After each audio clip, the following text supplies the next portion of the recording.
From the SA Police Service yesterday that the Western Cape head of detectives, Major General Veary, has been fired after he made certain posts on Facebook that criticised the National Police Commissioner, At the same time, there are reports that this is also about other issues, or maybe about other issues, maybe about his attempts perhaps to uncover corruption. Well, let's speak now to Eldred de Klerk. He's the Principal Associate at the Africa Centre for Security and Intelligence Practice. Eldred, good afternoon to you. A senior police officer, head of detectives in a province, fired for making posts on Facebook. Is it that simple? It can't be, because one would hope that, and good afternoon, Stephen. Well, one would hope that criticizing your so-called superiors, even if it's in a rather unconventional way and using rather flowery language, in and of itself is not a dismissible offense.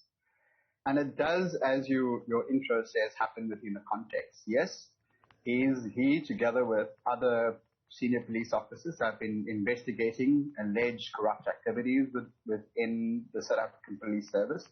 We have to understand, and we have to get to know, and we have to ask of the National Commissioner, what's the status of these investigations? How far are they? The other two problematic issues with the whole thing is that the complainant in this case is the National Commissioner.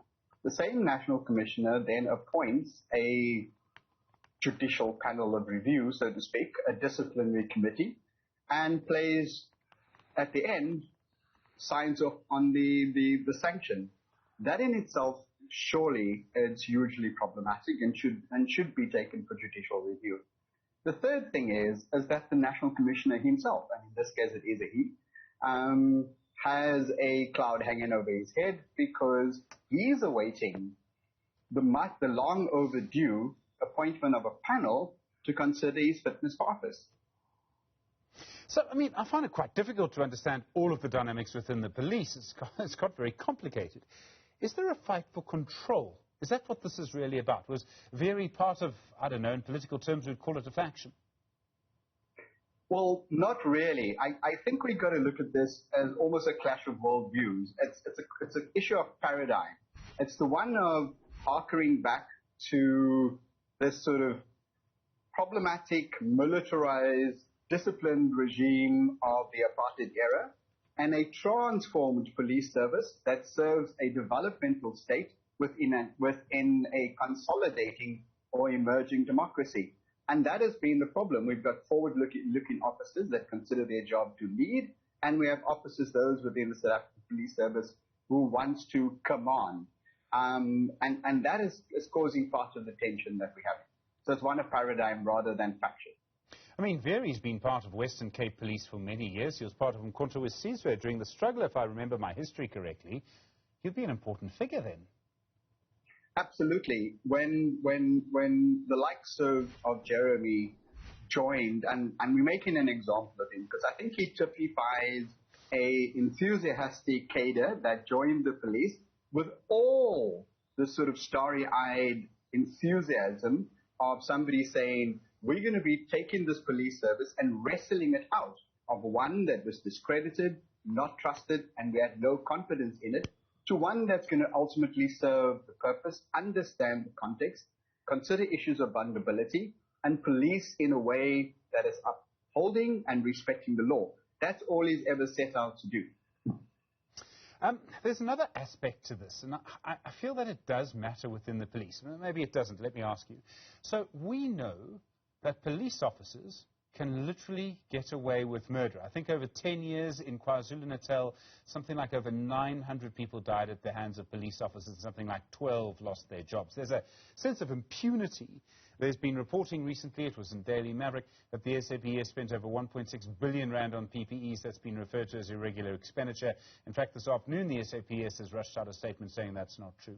But even if we just look at the number of people who die at the hands of police officers, nothing happens to them. Now someone gets fired for something they said on Facebook? Really? Absolutely, which is why we should question and keep the spotlight on what's the context in which this is happening. This was called an expedition hearing. Now, I've been following, much like yourself and others, all kinds of investigations in the police. Expeditious has never been a word that's been used to describe disciplinary procedures in the South African Police Service. So this creates the perception, and you've got to remember that perception becomes reality, or at least informs my view of reality. This creates the perception that, in fact, is this tantamount to a witch hunt? You couldn't remove him through labor issues. You shifted him in positions. They were guarded against him becoming the provincial commissioner in the Western Cape.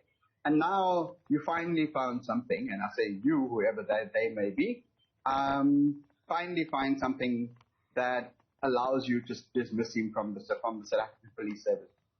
But it's hugely problematic, given the context you've just sketched, where other people have had huge allegations against them, including murder, rape, and the like, and seemingly they get a slap on the wrist.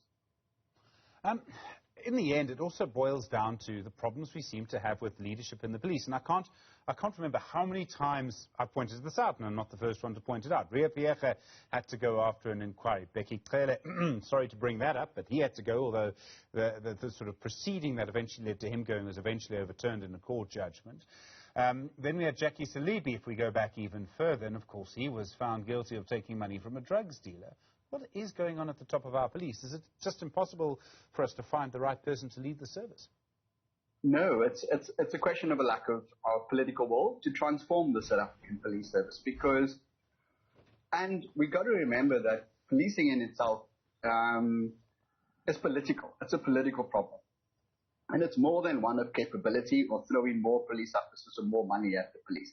And the politics, Stephen, lies in the fact that we need to build a police service that fits with the democracy, a ever-changing context, both national and regional, and that actually is ready and capable to deal with new types of vulnerabilities and threats and opportunities that exist.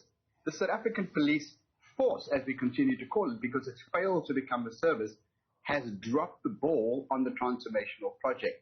This is a political issue, as I said, and the politics lies in building this new South African Police Service. They cannot self-correct, so what we do need the president to appoint, as the National Development Plan says, the National Policing Board. We do need the panel to act and appoint the panel to review the fitness of office of the National Commissioner, who has effectively put himself there and says, I am the accounting officer, I'm the executive officer, and has accrued both policy and regulatory authority to himself.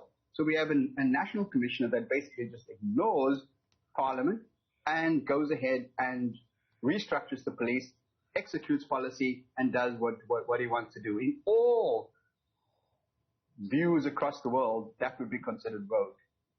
Eldred de Klerk, thank you. Principal Associate at the Africa Centre for Security and Intelligence Practice. Really do appreciate the time.